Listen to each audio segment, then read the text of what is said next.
Hi, this is the Hyperwave channel. I'm Leah Wald and I'm here with Tyler Jenks, and this is a very exciting day. Historically, this is the largest drop in the Jones Industrial Average in one day.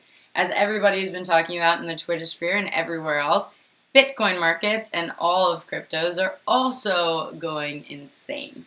As we've said at the peak of 2000, we've said we're in a downtrend, bearish. We've said we're in a downtrend, be patient, and we've set a new target.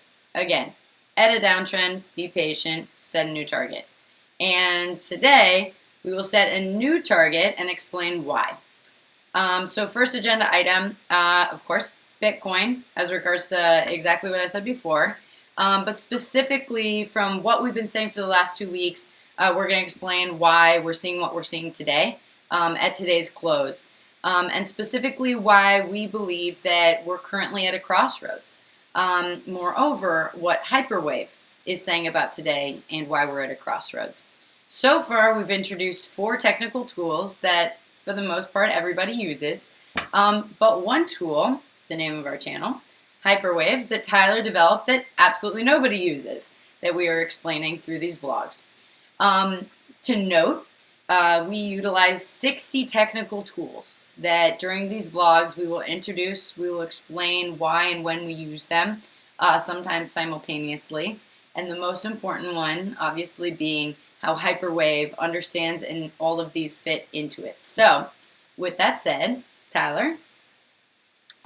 Great, Leah. Thank you very much for that introduction. Very thorough and necessary, because today is a very important day in all the markets, literally around the world. We're seeing sell-offs in Japan and throughout Europe, and we follow all those markets. And I will make a couple of comments about our Dow Jones Industrial Average at the end of this. But for now, let's get to the thing that we talk about the most, which is the fact that this new asset class called cryptocurrency, particularly Bitcoin, fits into a model that I call a hyperwave model. And we've given you many, many examples of what a hyperwave is. I'd like to put that in a little more context today, because hyperwaves are very, very, very, very rare. They just don't happen that often. And you can go for years without seeing a single one. Therefore, when you see one and you begin analyzing it and following it closely, it tells you a lot of important things about what's going on in the world and in other things. Each hyperwave stands for an important shift in world thought.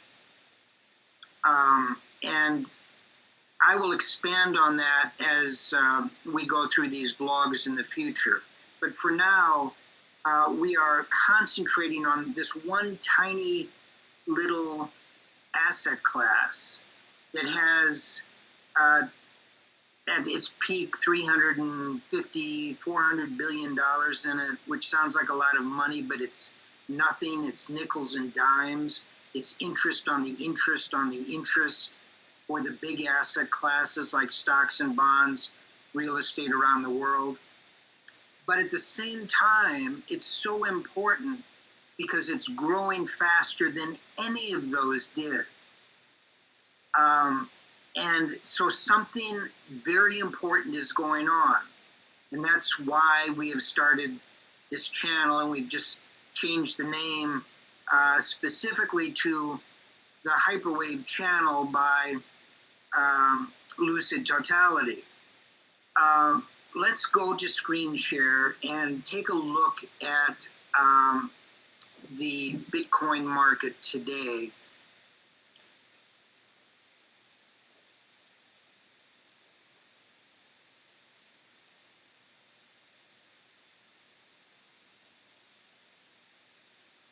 And this is the chart that we've looked at for some time.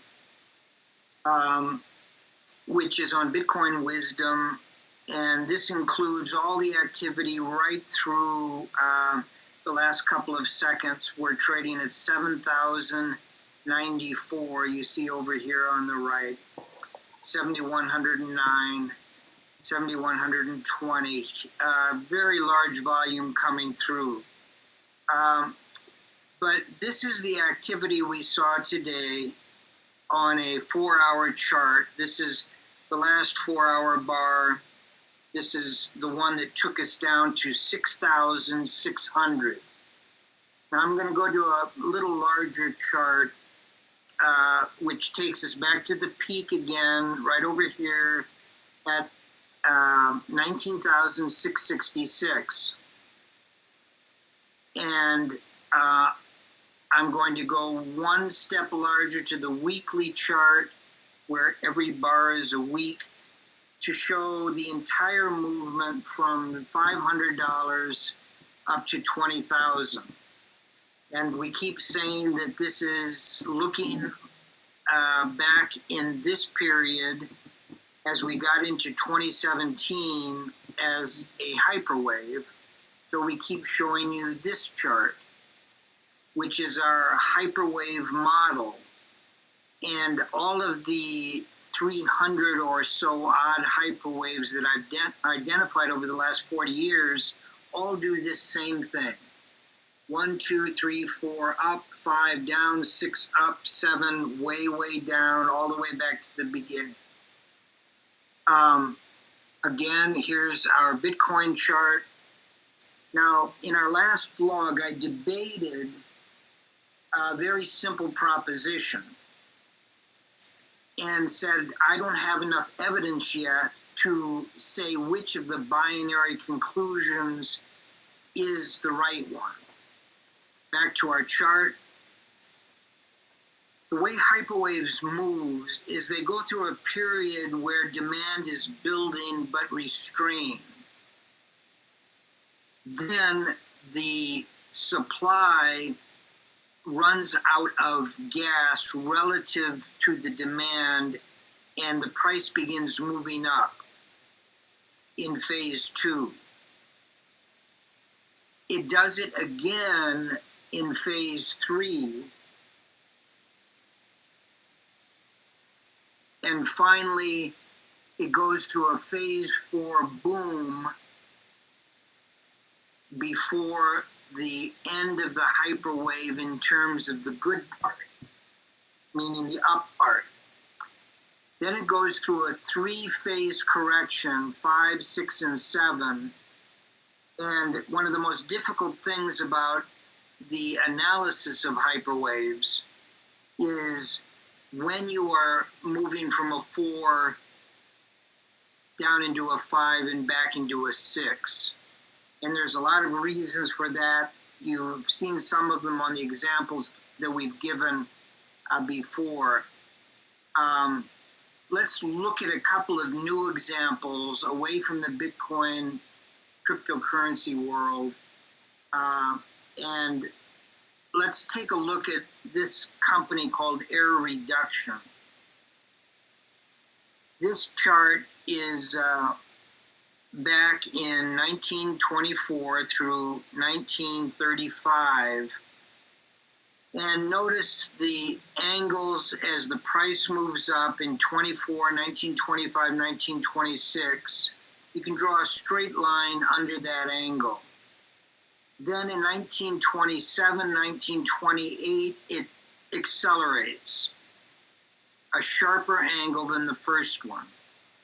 And then in 1928 and 1929, it accelerates straight up into the phase 4 ending boom.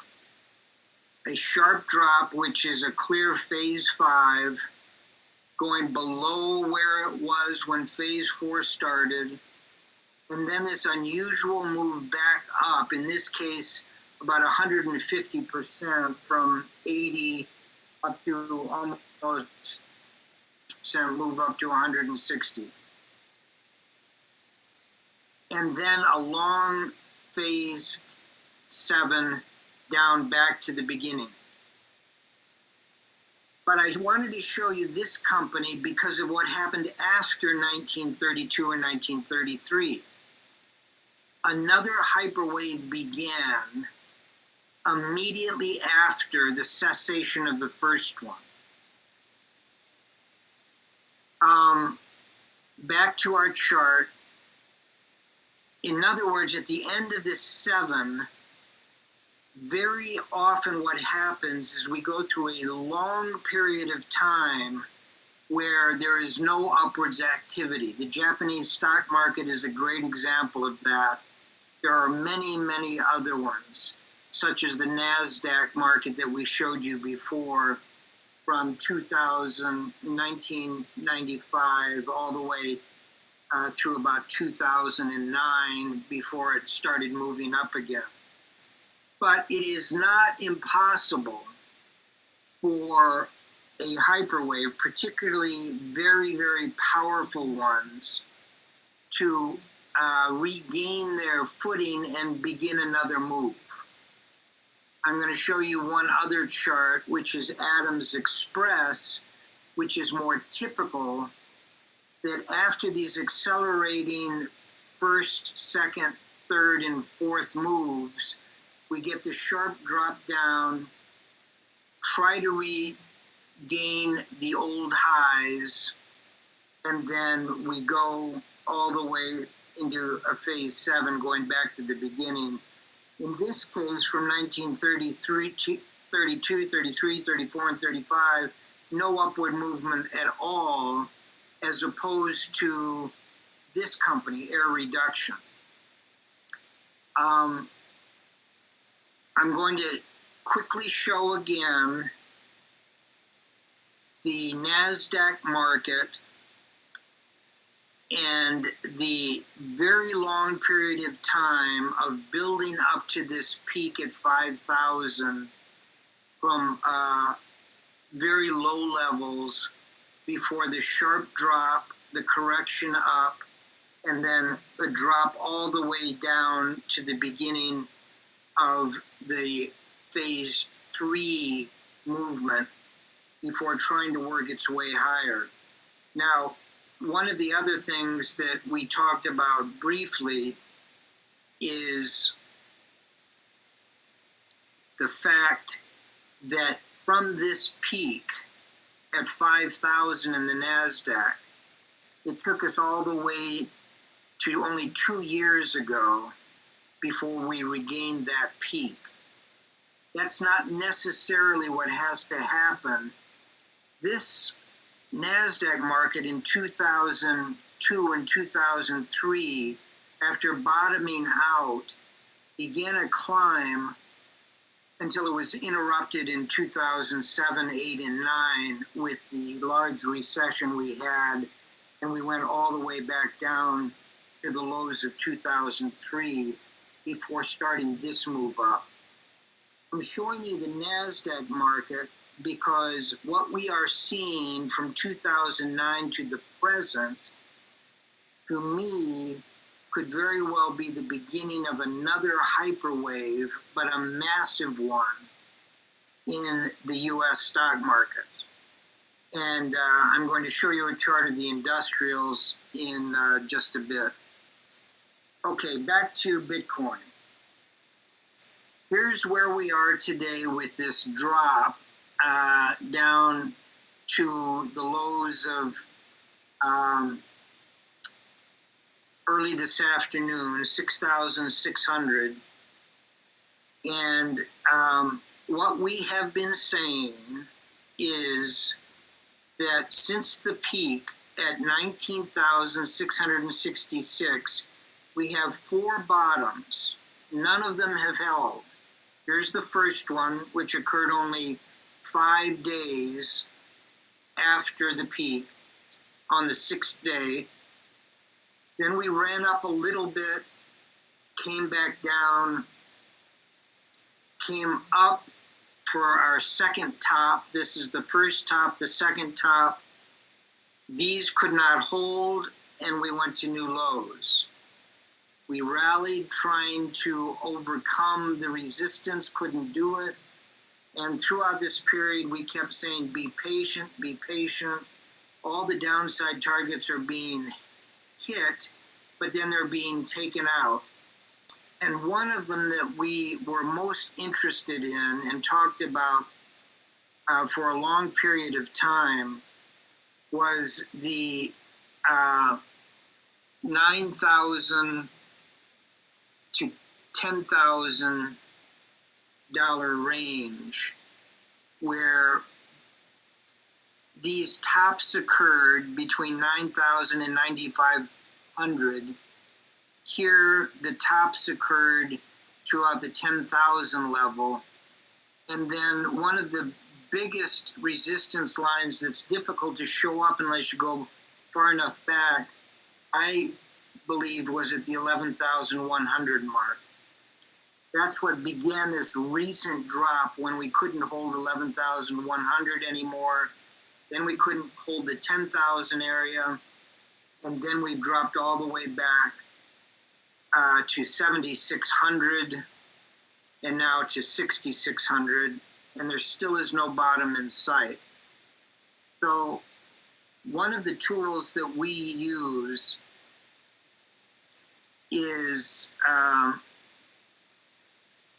one that almost everybody uses called the MACD or the MACD or the moving average convergence divergence indicator. People throw the term around a lot, but not too many people realize that this one also was created over 40 years ago. It was created by Gerald Appel in the 1970s and remains almost unchanged because it is such a powerful tool. And I'm going to look at the MACD going all the way back to the beginning of the move down around 500. And notice that we don't have red bars which indicate the crossing of the shorter term moving average and the longer term. In this entire weekly bar chart, if we go back slowly and look at what those two lines did and the green bars under them, you will see that only here for a 1 week period, for a very short time, was there a tiny crossing of the two MACD lines. We go back further, and now we're all the way back in 2016, going on 3 years ago, before the MACDs actually crossed and held for a matter of weeks. And what we saw was a drop from approximately the 800 level all the way down in half to about 463.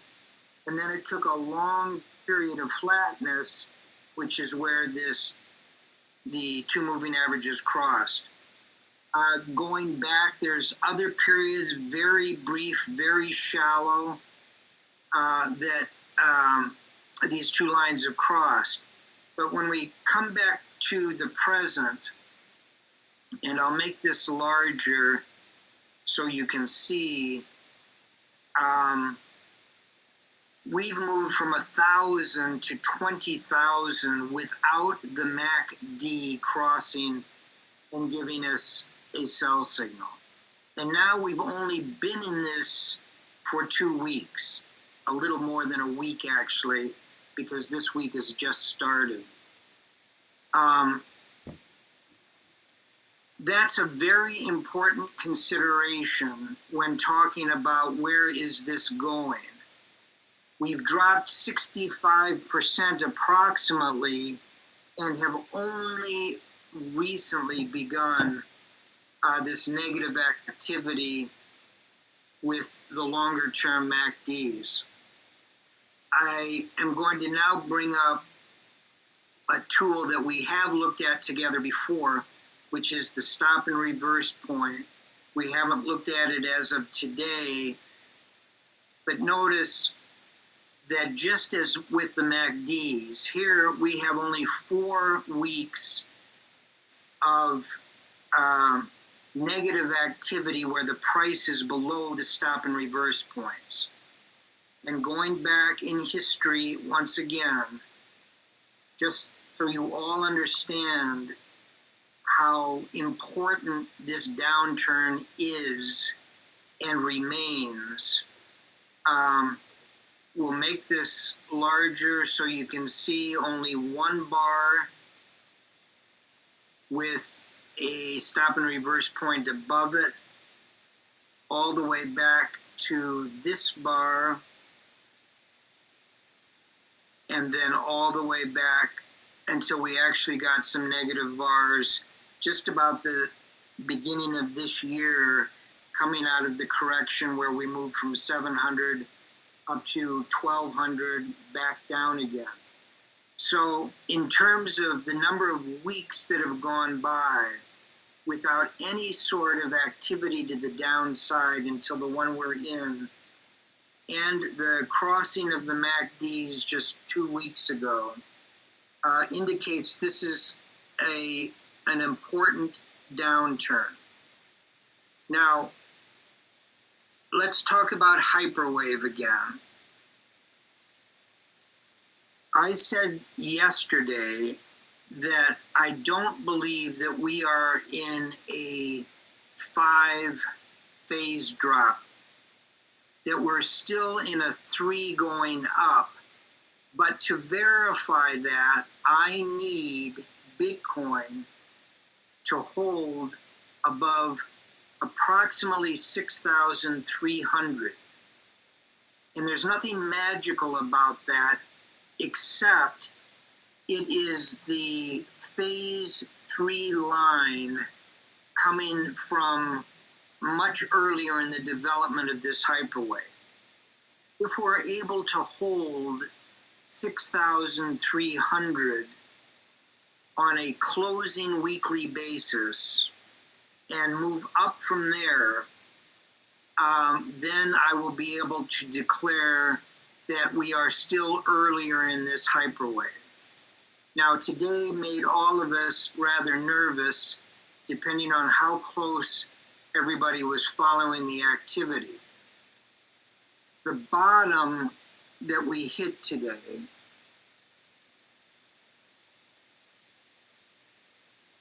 at 6,600 is only a very small distance away from my 6,300 drop dead zone.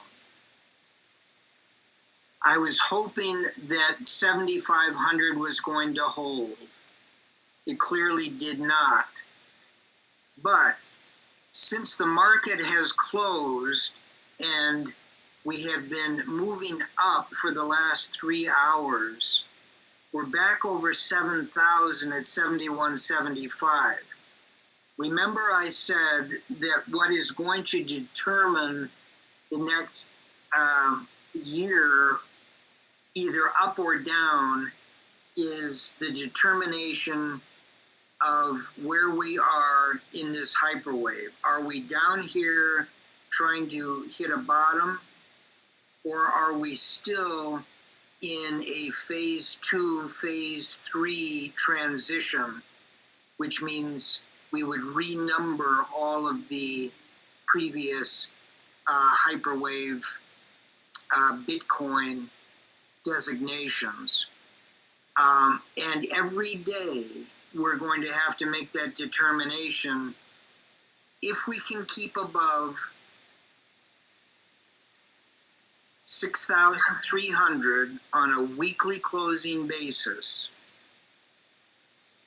and I believe we're going to, even though we penetrate it during the week, then we are early in this hyperwave. If we cannot do that, if we drop below 6,300 on a weekly closing basis, which would be a Sunday night, and we close lower than that figure, which could happen in the next 6 days, 5 days, then I will declare that this hyperwave has ended, and we will have to drop back to 1,000 and see if the supply and demand can reset to form another hyperwave. I'm going to do a whole vlog on that topic next week, how that would happen and what it would look like, and why I think hyperwave could do that. But now what I'd like to do is I'd like to just switch gears for a second and bring up a chart of the Dow Jones Industrial Average because of the activity we saw today.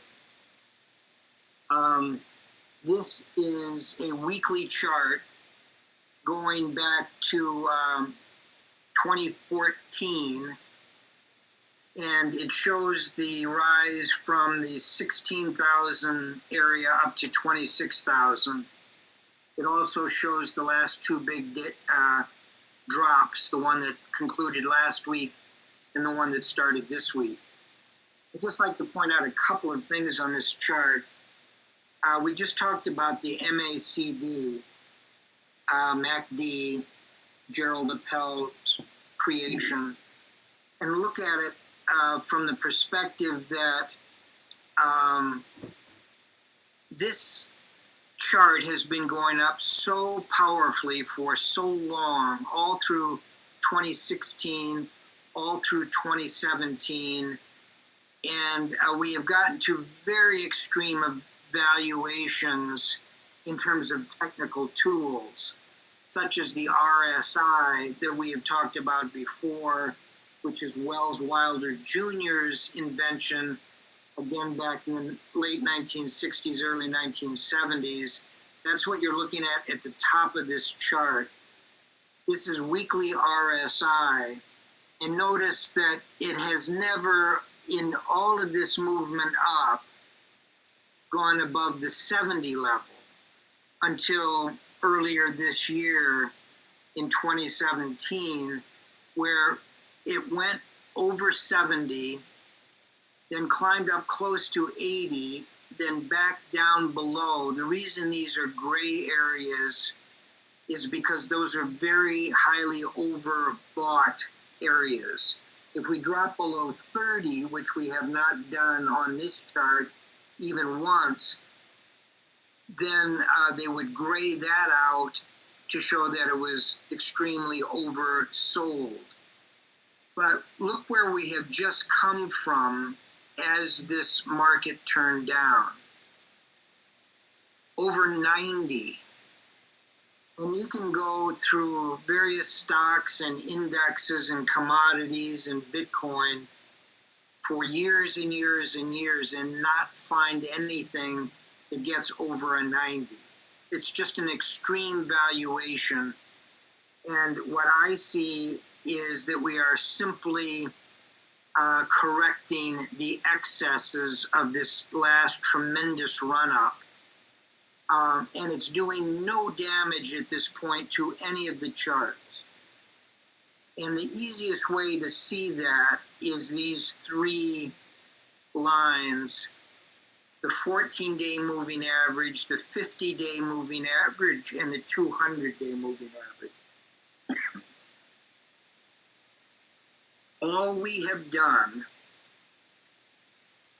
on late last week and today is to pull back down to and through this very short 14-day moving average.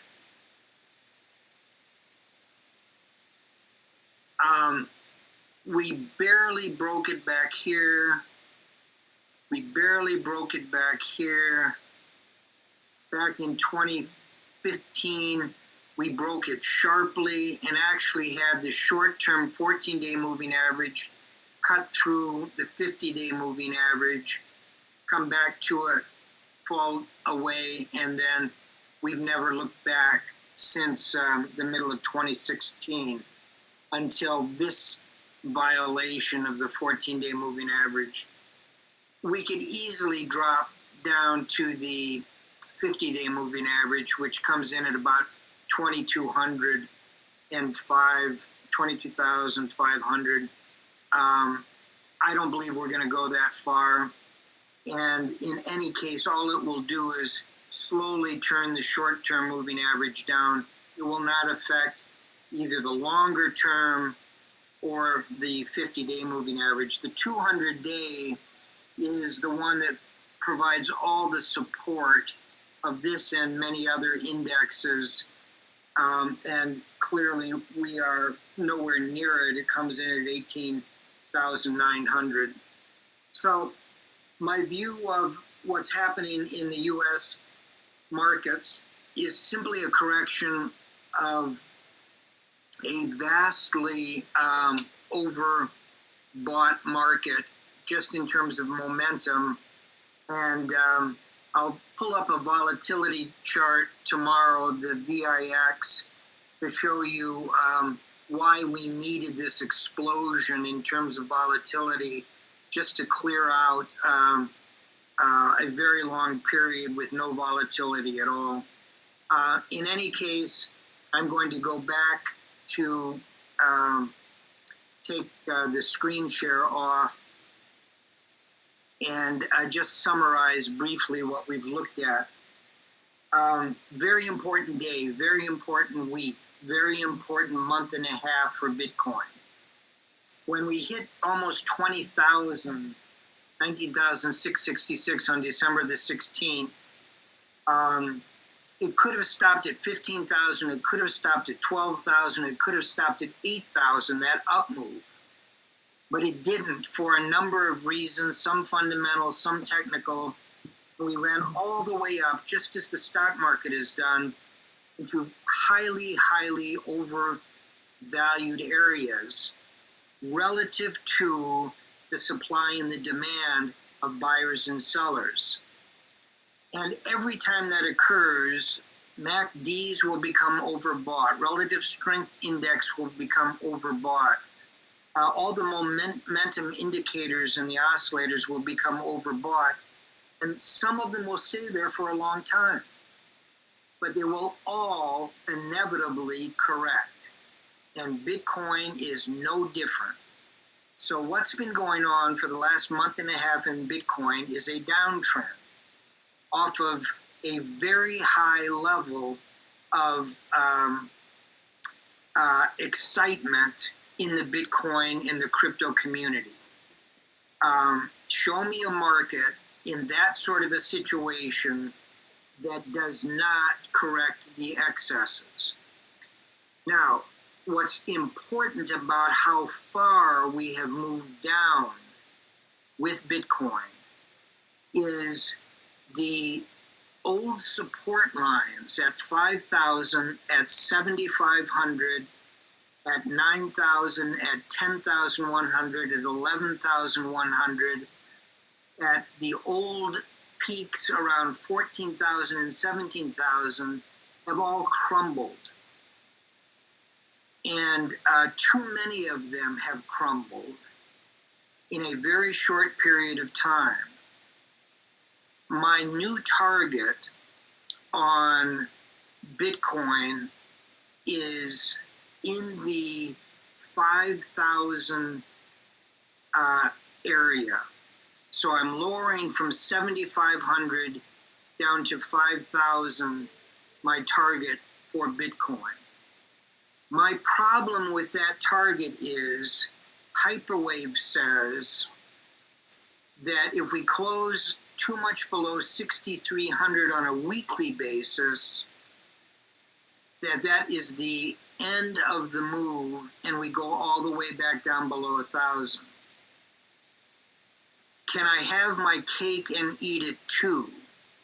Meaning, can I hit my $5,000 target on Bitcoin and not violate the important phase 3 line that will indicate we're actually in a phase 5, 6, and 7 destruction of the hyperwave? Yes, it's very possible. And I've seen it over and over again, real time, with markets such as the NASDAQ and the Japanese market, the stock market in 1987, the gold and the silver market in the late 1970s. It occurs frequently, and that's why I use this rule that the weekly close is the most important designation in the entire hyperwave structure. We can drop well below that 6,300, all the way down to 5,000, my target. But as long as it does it and then rebounds above 6,300 by the end of that week, it is still a valid close in terms of hyperwave. So I hope I'm wrong on 5,000.